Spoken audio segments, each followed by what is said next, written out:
metode ya. Metode kemarin sudah saya sampaikan sedikit di kantor sana. Tetapi untuk kelas yang katakanlah agak rendah ya. Ini kan kelasnya agak tinggi. Tidak lanjut ya. Biar pada GR. Biar bikin oleh. Istilah metode ini dalam segala hal orang berbuat itu memang sudah seharusnya kita memakai metode. Jadi metode itu boleh diartikan cara, jalan. Ini untuk gampangnya ya. Bisa berbicara, bisa berarti jalan,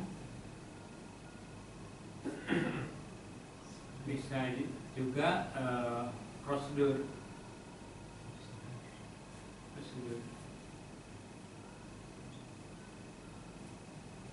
Coba bagaimana memahami prosedur?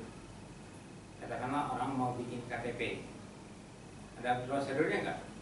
Prosedurnya harus bagaimana? RT dulu, ke RW, terus baru ke kelurahan. Misalnya kalau bikin kelaporan baik, polisi ke RW dulu, RT dulu. sama juga ke RT kelurahan. Yang ini yang bikin saya sebel itu, kan anak saya mau nikah dengan polisi. Ternyata saya disuruh bikin surat kelaporan baik. SKCK makalah. Iya, bercandanya begini. Juru polisinya. Nah, gue ini puluhan tahun ngajarin orang supaya berbuat baik. Tiba-tiba disuruh bikin kelakuan baik. Ya, tapi itulah yang namanya prosedur ya. Artinya prosedur itu adalah satu jalan, satu cara yang harus dilakukan. Tidak boleh dilanggar. Nah, kalau zaman Orba dulu itu kan ada istilah yang apa? Melanggar prosedur atau salah prosedur ya. Salah prosedur itu untuk ya itu biasanya ketika ada oknum melakukan salah, itu jawaban dari lembaganya itu bukan salah lembaga gitu. Si oknum melakukan kesalahan prosedur. Yaitu cara membela diri. Aparat tidak gitu. Iya. Jadi intinya apa? Untuk melakukan sesuatu itu harus ada metode. Metode yang dimaksud harus ikut, gampangnya ikut prosedur. Jadi kalau saya baca kamus definisi metode itu banyak. Jadi metode itu adalah merupakan prosedur tertentu, bahkan prosedur tertentu untuk menyelesaikan atau melakukan pendekatan terhadap sesuatu yang sistematik. Jadi sesuatu yang tersusun secara sistematik otomatis harus diberlakukan dengan metode tertentu, dengan prosedur tertentu. Tidak bisa sembarangan gitu. Ya. Kemudian juga metode ini bisa berarti juga keteraturan.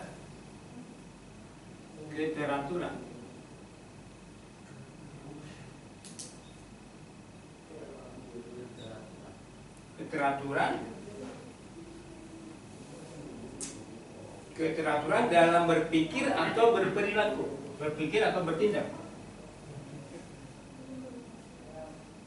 Berpikir atau bertindak. Bertindak. Ini menurut kamus ya, kamus bahasa Inggris. Kemudian juga metode itu bisa berarti systematic planning or action, perencanaan yang rapi atau perencanaan atau tindakan yang rapi, perencanaan atau tindakan yang rapi.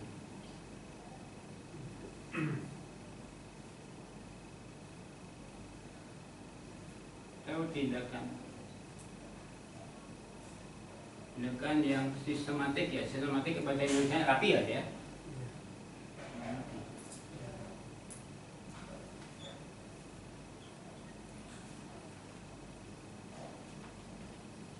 Itu ya.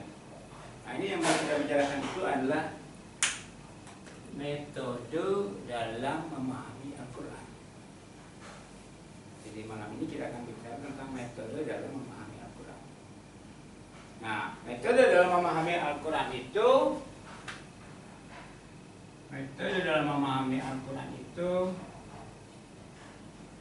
gampang.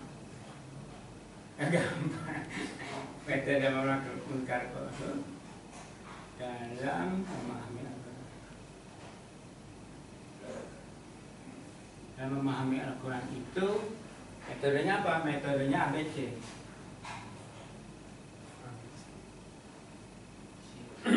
Nah, jadi bagaimana memahami Al-Quran? ABC. Metodenya ABC. Artinya metode ABC itu adalah metode yang kita gunakan. Ingat ya, metode yang kita gunakan. Ingat sebelum ini saya sudah menerangkan, menguraikan tentang berbagai cara orang memahami Al-Quran ya. Berbagai cara orang menafsirkan Al-Quran. Ada tafsir apa? Tafsir. Itu bukan bicara metode, itu bicara tokoh. Coba ingat apa lagi? Oh, pasti ilmu bila ilmi. Bukan belum ya? Tidak, yang saya sampaikan dulu deh. Iya. Catatannya dibuka. Tafsir bil hadis. Yang pertama dulu dong. Yang pertama dulu ya. Tafsir apa? Pendapat pribadi. Terus sains. Terus Ilmu. Sufi. Terus Sahabat. terus Hadis. terus Quran. apa Quran? Bil Quran Tafsir Quran bil Quran. Jadi itu ingat pelajaran apa kita belajar itu kayak orang kuliah. Ada kurikulumnya, ada apa? Silabusnya. Nah, karena itu harus sungguh-sungguh tahap demi tahap itu harus diingat. Harus dicatat juga. Karena saya berharap nanti Anda bisa mengajar orang lain. Mengajar itu nggak harus katakanlah mengajar sekelas gitu kan.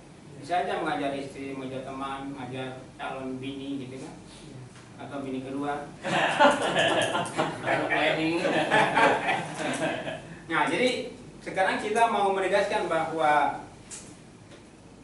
langkah pertama untuk memahami tafsir Quran dan Quran itu adalah ini langkahnya metode ABC ya. Jadi kita menggunakan metode pertama yang harus kita pahami itu metode ABC dalam rangka memahami, menjalankan melaksanakan tafsir Quran dengan Al-Quran. Bagaimana uraiannya metode ABC ini?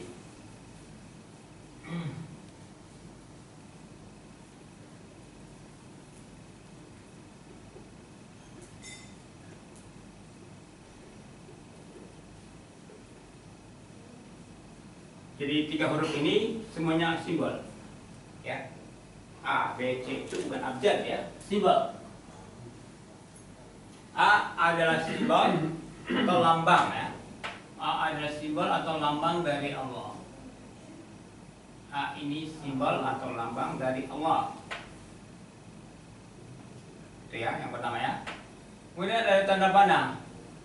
Tanda panah ini menandakan sudut pandang. Ya, metode juga bisa berarti sudut pandang ya. Sudut pandang. Nah, ini huruf-huruf ini lambang.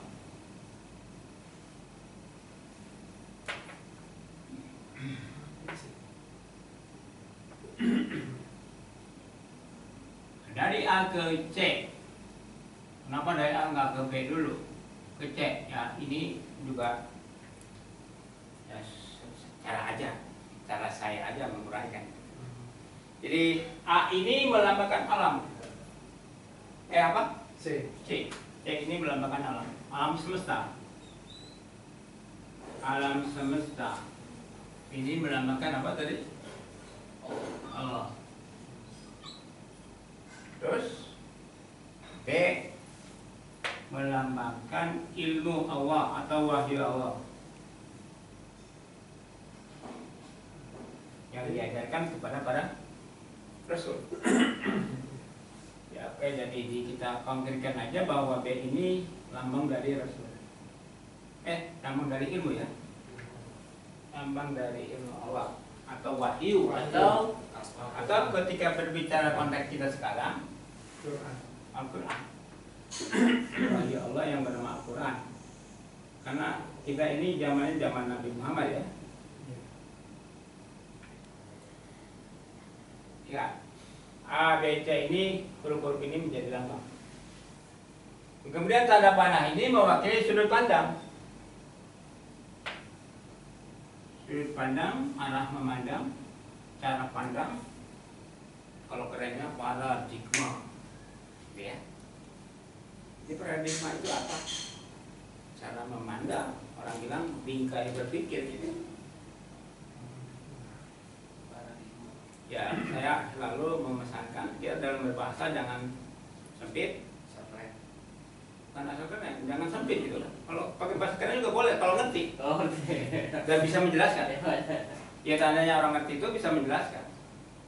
Kalau cuma nyontek kayak burung beo, ya kasihan gitu. Kasihan yang ucap, kasihan yang dengar.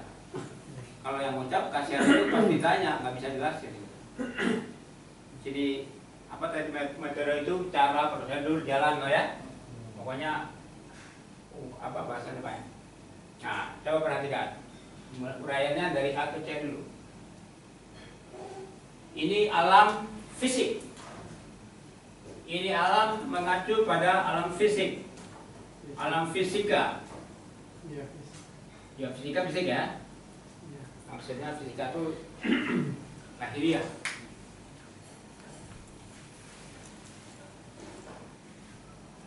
Nah, saya tanya, di alam fisik ini ada orang nggak? Ada. Banyak. Apa?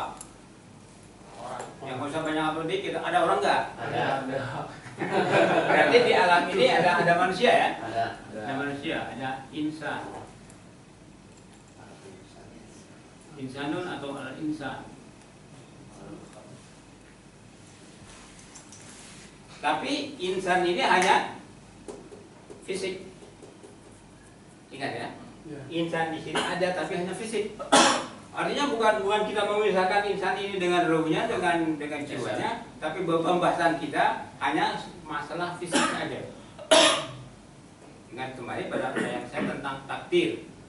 Takdir yang dipaksakan dan takdir yang ditawarkan. Nah, dari A ke C itu melambangkan Allah sebagai pencipta alam dan penata alam. Jadi Allah sebagai pencipta dan penata. Kayak semua di sini, PP. Kalau kita tulis di sini PP, ngerti nggak orang? Ya kalau mendengar uraiannya ngerti, kalau nggak dengar uraiannya nggak ngerti. Jadi pencipta di sini, pencipta dan penata. Penata itu apa? Mengatur. Pencipta, penata. Kalau bahasa Arabnya pencipta itu khaliq, khalikun.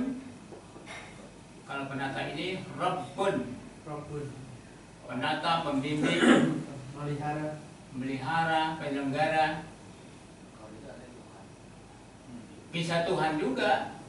Karena Tuhan itu pada hakikatnya adalah pemilik, penyelenggara, penata, Tuhan. Cipta. Ya kalau Tuhan yang sejati, Tuhan itu adalah memiliki, adalah memberi jaminan, adalah membimbing, adalah Penguasa. menata, menghukum juga enggak? Menghukum ya. Iya. Jadi itu fungsi Tuhan itu dengan Tuhan ya identik. Ya, oke. Jadi dari A ke C melambangkan Allah sebagai pencipta dan penata. Nah, alam atau manusia termasuk manusia di dalam itu adalah makhluk yang patuh. Ingat ya, ini semua adalah makhluk yang patuh. Ingat uraian saya tentang apa? Sholat gerhana ya. Iya. Ini adalah patuh, semua makhluk yang patuh. Secara fisik. Ya kan bicara fisik, jangan dipanjang-panjangin lagi. Ini lagi bicara fisik. Jadi manusia sebagai alam fisik, alam benda, semua patuh pada Allah. Tidak ada yang membangkang. Sampai pada yang terkecil, misalnya virus. Ya kalau virus kan terpisah dari diri kita ya, belek. itu patuh nggak pada Allah? Patuh nggak? Belek. Patuh. Belek patut. Patuh nggak? Bangun tidur mesti ada beleknya. Ya itu atas kehendak siapa keluar belek? Karena Allah. Kita memandangnya jijik apa enggak? Biji. Padahal kata Allah itu fungsional. Iya kan? Iya. Fungsional nggak belek? Fungsional. Air mata keluar dari mata fungsional nggak? Kalau ada orang nangis cengeng lo, padahal matanya lagi bersihin. Dia lagi cuci mata ya. Iya, berproses. Dia cuci mata tuh bukan cowok lihat cewek atau cewek lihat cowok ya. Cuci mata tuh nangis. Jadi apa? Dari AGC itu melambangkan Allah pencipta dan penata. Juga menegaskan bahwa di segala makhluk yang AGC ini patuh secara mutlak. Tidak ada yang pernah membantah. Ya. Itu ya. Terus dari A ke B melambangkan bahwa Allah mengajarkan Al-Quran sebagai al-ilmu.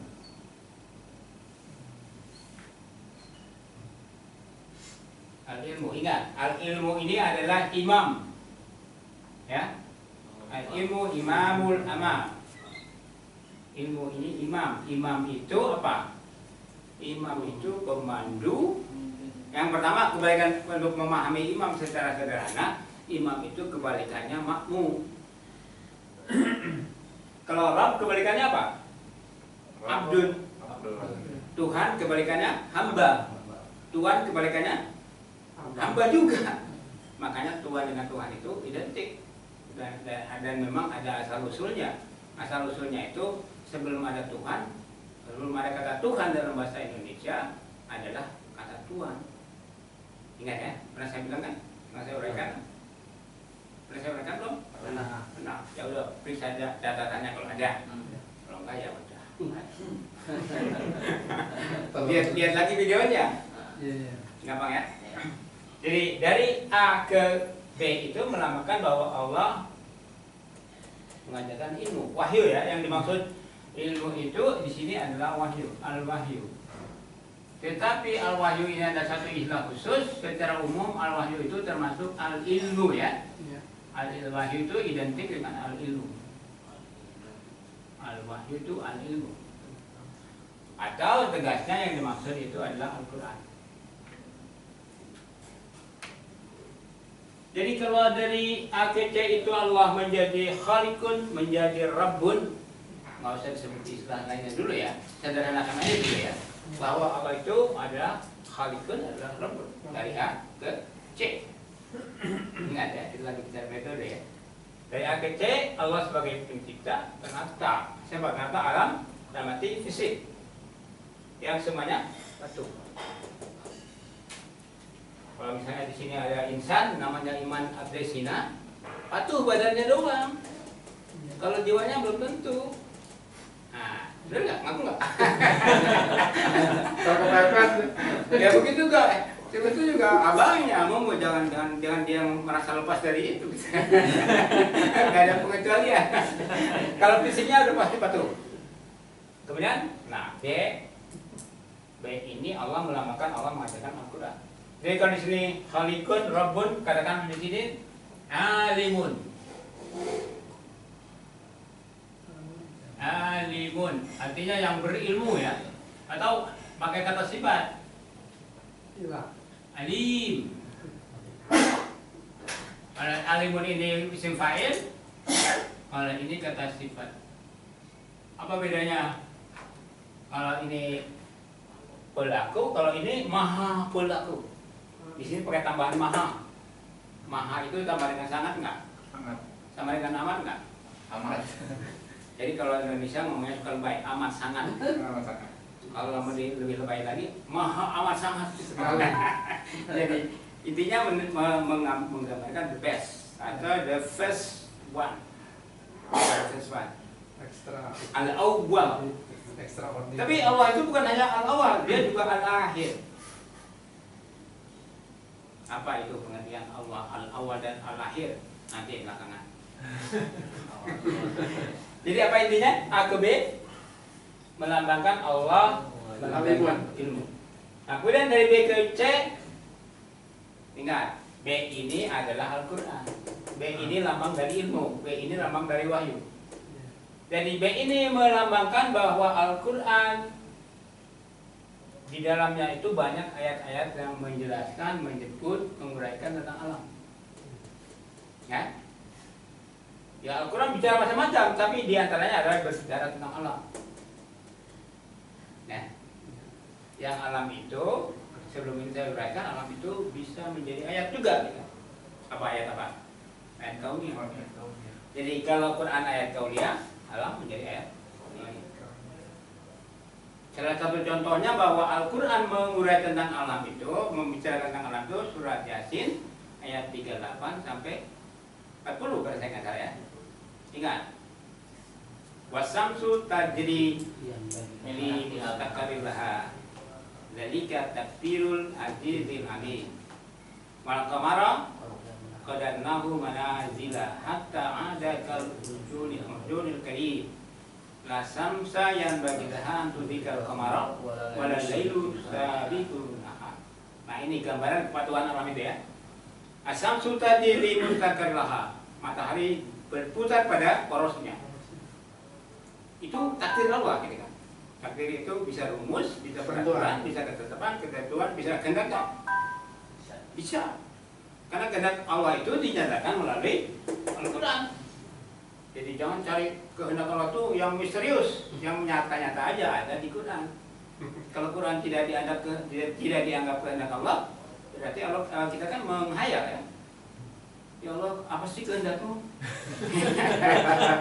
Kalau kasarnya, mau apa sih lu Allah? Di Facebook Ya kalau Allah misalnya ngomong kasar lagi, kan gua kasih itu Quran, itu kehendak gua ada di situ.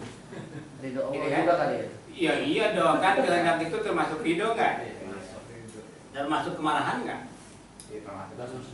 Ada orang yang protes, katanya Allah itu maha pengasih dan penyayang, dia nggak pernah marah. Enak aja loh. Kalau baca Quran banyak Allah marah. Itu di Al-Fatihah aja ada khairul maghdubi alaihi. Maghdub itu kan yang dimarahi, yang dimurkai. Apa tadi? Bahwa di dalam Al-Quran ada ayat-ayat yang menyebut mengurai tentang alam. Contohnya apa? Surah Yasin ayat 39 sampai 40. itu apa ya? Apa ini? Supaya ingat. Jadi di situ bisa disimpulkan bahwa matahari beredar pada porosnya, itu tanda kepatuhan matahari. Tidak mungkin matahari itu melanggar itu. Kemudian bulan ada orbitnya, ada tempat-tempat orbitnya. Itu semua kehendak Allah ya. Terus apa? La samsu yang bagi lahan tuh dari kamar. Matahari itu segede apapun matahari, secepat apapun dia beredar, gak bakal dia menabrak bulan. La samsu yang bagi lahan tuh dari kamar.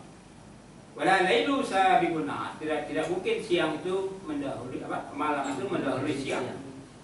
Jadi kalau orang bertanya, yang duluan siang atau malam?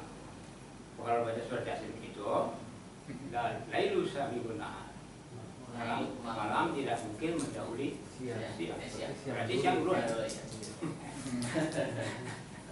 Ya itu ya. Jadi itu menggambarkan, memberi contoh bahwa Al-Quran ini berfungsi menerangkan tentang, ada kalanya Al-Quran itu menjelaskan tentang alam, walaupun tidak detail ya.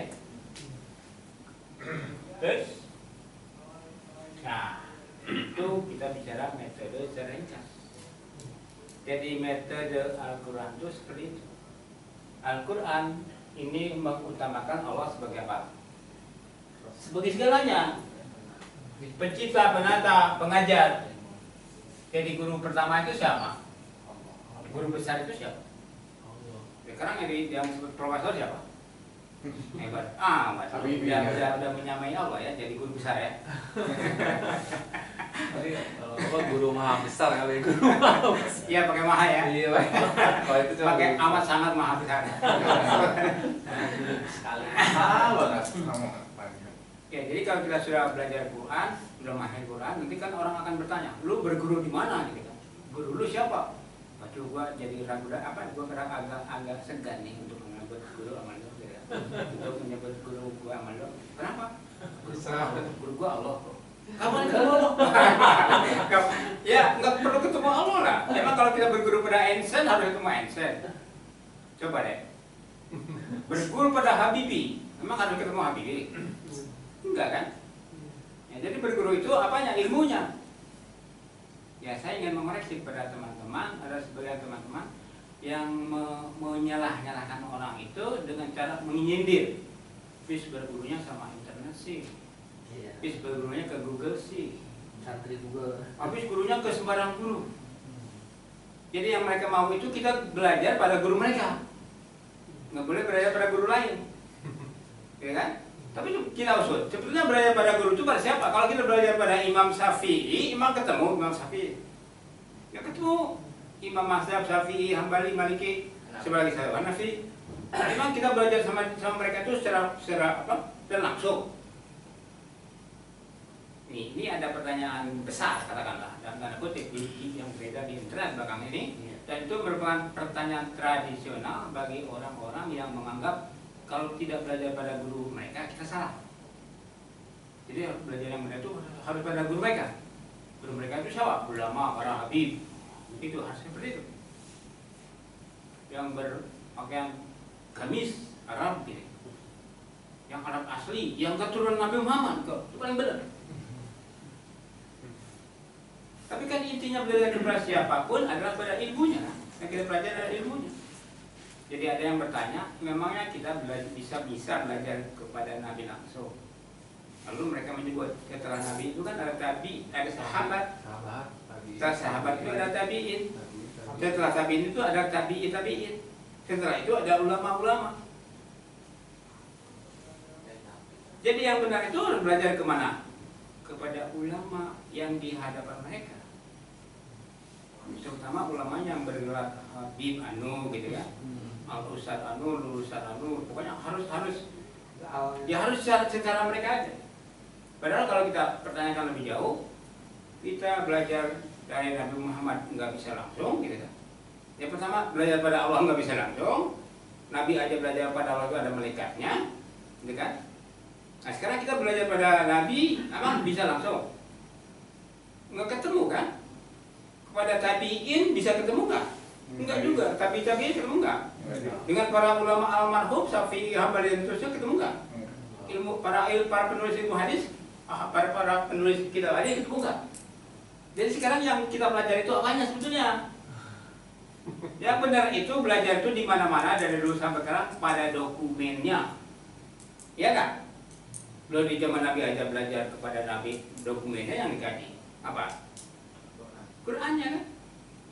Setelah Nabi wafat ya Qurannya juga, ditambah dengan hadisnya, ditambah dengan pengalaman, dengan keterangan, dengan omong-omong yang apa omongannya itu benar apa enggak gitu kan? Orang-orang setelah Nabi, mulai dari tabiin sampai pada ulama gitu. Kan yang dikaji adalah tetap bagaimanapun kitabnya, dokumennya. Para ulama kan menulis kitab. Jadi dengan guru yang siapapun yang kita sebut, kalau sudah almarhum kan kita nggak bisa ketemu. Atau katanya kalau belajar pada ulama yang belajar pada ulama-ulama yang nggak ada itu, ada jaminan nggak kalau dia benar? Nggak ada. Kan tetap ada guru yang mengajarkan ini, ajar Imam Syafi'i kan baca kitabnya kan, tetap aja berarti yang dikaji kitabnya juga. Jadi sebetulnya yang benar itu, yang ilmiah itu, kita belajar metodenya, ya kan? Yang belajar yang benar itu belajar metodenya, bukan belajar ke orangnya. Mempelajari metodenya. Ulangi. Belajar itu bisa berhasil, bisa gagal, tergantung metode. Bisa cepat, bisa lambat, tergantung metode. Ini saya menyimpang sedikit ya. Ada berita bahwa tentara Prancis ternyata menggunakan ilmu silat orang Indonesia. Ini membanggakan atau menyedihkan? Ya buat saya nggak bangga, nggak sedih. Ya orang ilmu itu netral. Siapa yang mau belajar ya dia dapat gitu ya. Nggak harus orang Prancis ya setan pun dulu kalau belajar ilmu silat Cimande ya bisa. Nah, tapi dengan catatan bahwa orang Prancis itu mempelajari silat Indonesia dengan mengabaikan kembangannya. Ingat. Jadi yang mereka pelajari yang langsungnya aja, terutama rumusan-rumusan tentang titik kelemahan pada lawan. Metode langsung gitu. Kalau kita kan ada kembangannya ya. Kembangannya itu kan sebenarnya tarian-tarian pengantar itu kan. Ya bukan itu. Jadi kalau berantem mah nggak pakai kembangan juga kan ya. Masa berantem pakai kembangan harus menari-nari keliling-keliling dulu? Enggak, tetap aja yang langsungnya ya kan. Tapi ya itu mereka seolah-olah menyindir bahwa Indonesia itu sukanya bertele-tele gitu kan. Tapi ternyata ilmu bahasa Indonesia itu hebat. Dan itu konon menurut berita itu sekarang ternyata digunakan oleh tentara Prancis. Dan banyak negara juga di Eropa itu menggunakan ilmu silat Indonesia melalui orang Indonesia yang tinggal di sana. Saya dulu bahkan pernah mewawancarai guru silat yang melanglang buana mulai dari Asia sampai Eropa, Amerika. Ya kebetulan dia orang Cina, badannya kecil. Nah yang pertama dia pelajari itu apa? Ilmu silat dari para pangeran di Jawa Barat. Jadi dia tinggal di Jawa Barat, dia selusuri tiap pangeran yang ada di situ. Dia pelajari, dia ambil ilmu silatnya. Akhirnya dia merantau ke Hong Kong. Orang Hong Kong teler semua lah. Semua. Dia belajar dari Asia ke Eropa sampai ke Amerika, tidak ada yang mengalahkan dia. Bahkan dia pernah bertanding dengan guru Aikido. Badannya besar, mungkin 10 kali dia atau 5 kali dia gitu kan. Ketika dia berhadapan dia seperti orang berhadapan dengan King Kong. Ternyata kalah sama dia. Tapi yang mau saya tegaskan di sini adalah bahwa belajar itu yang penting metodenya. Ya, dia belajar silat apapun gitu kan. Kan setiap bangsa punya ilmu silat. Dan ternyata itu bisa unggul atau tidak itu sangat tergantung pada individunya. Bukan pada alirannya, pada individunya. Dan begitu juga ilmu tafsir dan lain-lain kan tergantung pada individunya. Jadi kalau saya mau singgung lagi pengalaman orang Indonesia tadi yang belajar pada pangeran-pangeran di Jawa Barat itu, prinsip dia ketika berantem itu adalah pertama di dalam pikiran kita jangan berpikir bahwa kita bisa kalah. Dan itu ditentukan oleh dia bilang saya berhitung secara matematis. Kalau saya berdiri di sini saya pasti menang. Tapi kalau saya berdiri di tempat yang selain ini pasti kalah. Jadi memang dalam silat itu ada hitung-hitungan matematisnya, gitu ya.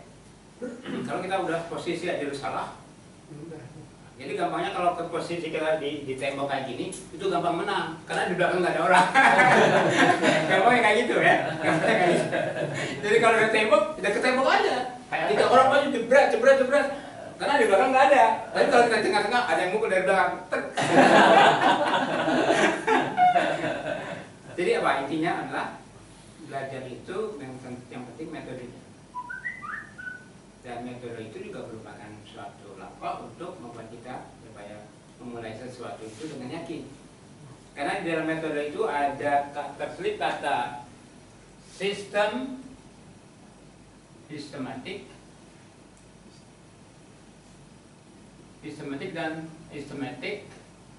dan planning. Di dalam metode itu tersimpan kata sistematik dan planning. Nah ini kan paling menentukan dalam melakukan apapun ya. Planning harus sistematik. Menyusun sesuatu harus planningnya benar.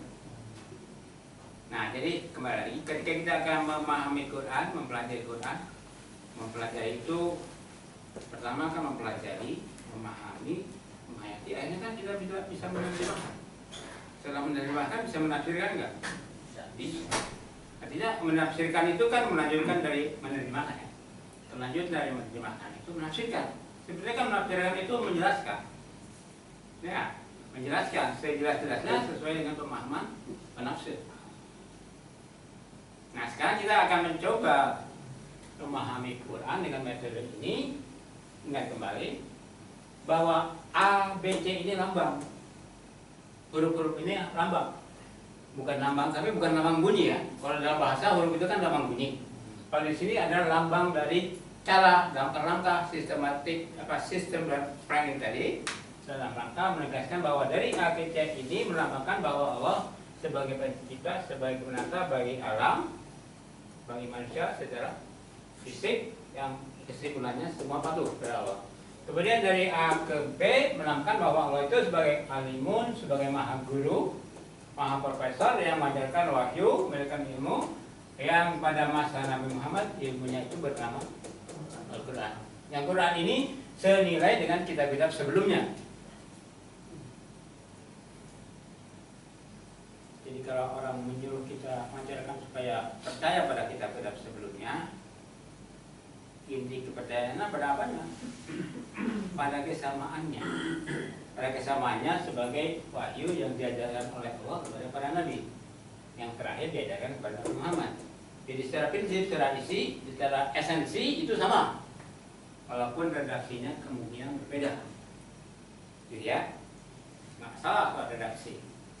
Soal bahasa nggak masalah. Mau disampaikan dengan bahasa apa kek, yang penting esensinya, intinya apa. Gitu ya. Oke. Jadi itulah apa langkah yang harus kita, ya kalau bicara pikiran yang harus kita tanamkan dalam pikiran. Kalau bicara kesadaran harus kita tanamkan dalam kesadaran bahwa kalau kita ingin mempelajari Quran harus berpikir seperti ini, harus mempunyai paradigma seperti ini.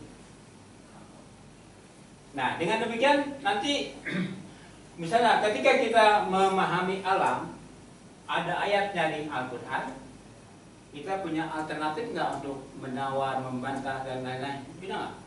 Kalau Allah sudah mengatakan matahari beredar pada porosnya, kita mau bantah nggak? Enggak. Karena Quran sudah menyatakan seperti itu. Kalau pasti penasaran ya selidiki gitu ya. Nah kenyataannya, konon para Muslim awal itu, terutama mereka yang menjelajah Eropa, mereka terutama banyak mengeksploitasi, katakanlah dalam bahasanya kan itu, beberapa ayat dalam surat Yasin. Jadi beberapa ayat dalam surat Yasin itu melahirkan berbagai cabang ilmu. Cuma sayangnya ketika mereka masuk ke Eropa itu, mereka juga mempelajari filsafat Yunani ya. Sehingga filsafat Yunani itu akhirnya menjadi senjata makan tuan. Apa sih senjata makan tuan? Bukan senjata makan tuan, bukan makan tuan. Nanti itu menjadi ilmu yang pada akhirnya mengotori ilmu Al-Quran. Gitu kan? Karena saking cintanya mereka pada ilmu, ya segala ilmu pelajari. Lupalah mereka pada ilmu yang dasar, yaitu Al-Quran sebagai, nah otomatis secara teknis mereka mempelajari alam itu sudah campur aduk dalam dapat nilai segala macam.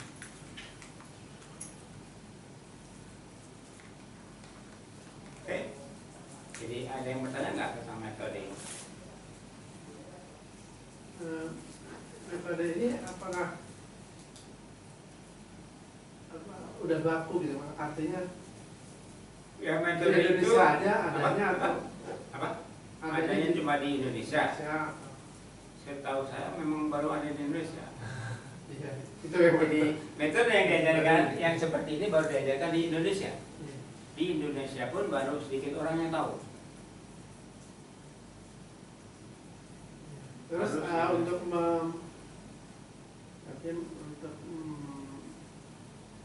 memutuskan bahwa metode ini yang paling tepat dasarnya Al-Quran juga atau apa? Iya kenyataan aja. Sekarang tanya, kenyataan Allah sebagai pencipta benar apa enggak? Iya. Allah sebagai pencipta benar enggak? Benar, Allah sebagai penata benar enggak? benar. Ya, kalau benar berarti metode yang benar. Bahwa Allah menciptakan alam, bahwa Allah menata alam, bahwa alam pada Allah benar enggak? Benar. Bisa dibantah enggak? Enggak. Mau bantah enggak? Ya kalau bisa mah nggak bisa gitu kan, tapi kan tetap aja kalau nggak bisa dibantah ada juga orang yang ngotot, gua mah nggak mau gitu, gitu kan? Jadi untuk kebenaran itu kadang-kadang walaupun tidak bisa dibantah orang tetap membantah karena yang berbicara adalah selera, bukan fakta, bukan data, tapi selera. Tapi ini kan sesuai dengan fakta ya nggak? Sesuai dengan fakta, sesuai dengan datanya. Makanya tadi saya suruh renungkan. Bagian dari alam fisik ini mulai dari kuman sampai makhluk yang terbesar, katakanlah matahari yang terbesar itu, planet yang terbesar matahari misalnya kan, bintang terbesar itu misalnya matahari. Renungkan, pikirkan, pertanyakan. Mulai dari bakteri yang katakanlah yang terkecil sampai kepada matahari, ada nggak yang nggak pada? Nggak ada. Kalau nggak ada berarti metode ini penjelasan dari A ke C ini benar. Gitu kan? Nah sekarang pertanyaan berikutnya, bahwa Allah mengajarkan Al-Quran benar nggak? Benar. Bahwa Al-Quran menentang alam benar nggak? Kalau Al-Quran menentang alam benar nggak? Ya benar. Bahwa Al-Quran harus dipatuhi oleh manusia benar nggak? Benar. Kalau itu benar, mau ditentang nggak? Mau dilaksanakan nggak? Mau. Benar. Ya harus Maunya benar. Ada pertanyaan lain? Berarti intinya alam itu sebagai fisik harus juga mematuhi Al-Quran juga berarti gitu ya Pak? Sudah. Kalau fisik udah patuh. Tidak ada perintah bagi alam untuk mematuhi Al-Quran. Nyerah. Oh. Karena yang dipatuhi oleh alam adalah, nah ini pertanyaan bagus ya. Iya. Yang dipatuhi oleh alam adalah hukum alam. Yang dipatuhi oleh alam adalah hukum alam. Hukum alam ini dalam bahasa Arabnya ada sunnatullah.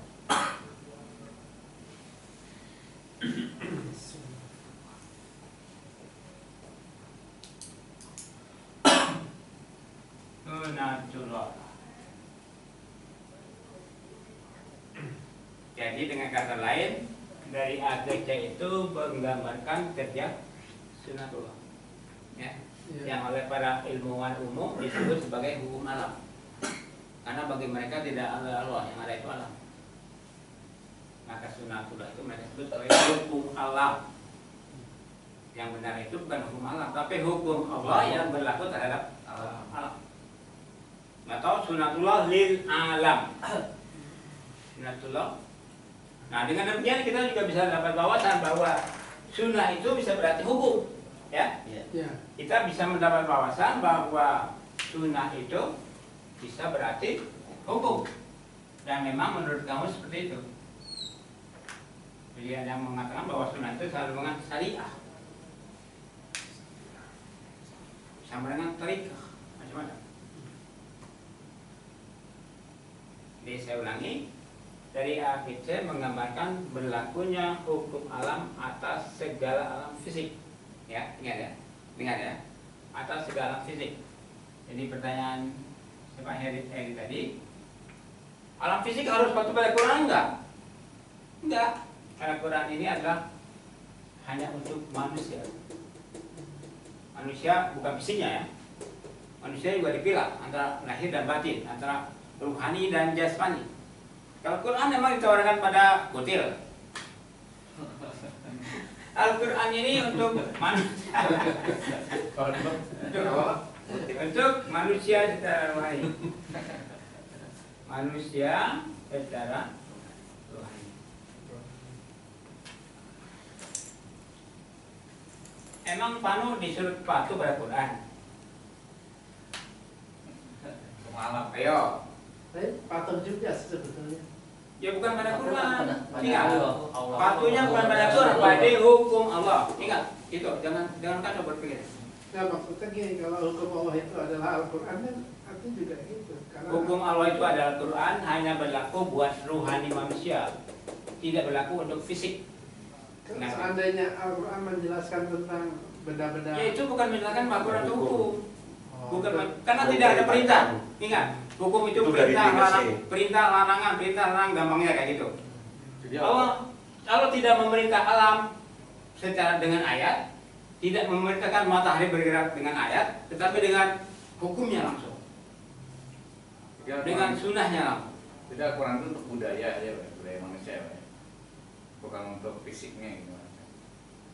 Iya, jadi Al-Quran itu hanya untuk budaya, Untuk budaya. tapi harus ada fisiknya. Untuk rohani, Iya, orang. untuk rohani.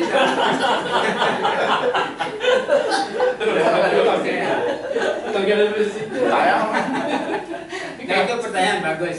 Jadi Quran itu untuk budaya, tetapi harus ya terutama memang harus ada rohani ya. Tetapi kalau fisiknya nggak ada, susah juga nyuruh orang yang sudah mati bisa nggak? Ya makanya kalau orang baca Quran untuk orang yang mati, ya udah kalah lama. Nggak nyambung. Kalah lama nih kan. Yang tinggal kan cuma fisiknya.